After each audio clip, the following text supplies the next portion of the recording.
Thanks very much for watching my film. This is usually the part in my videos where I do a little summary about the ride and go through in a bit more detail, but because it was such a long one, it was 2 weeks of cycling, I'm going to do a separate video for that. So if it's uploaded, just click the card on the top of your screen and you can watch that there. I go into loads of detail about what I did, where I stayed, the routes that I took, and a bit more information about that.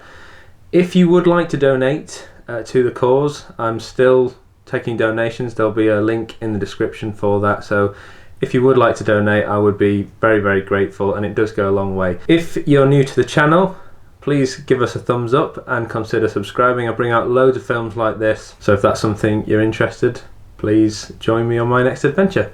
As usual, I bring out a film every single month, so stay tuned and I'll see you in the next video. Cheers!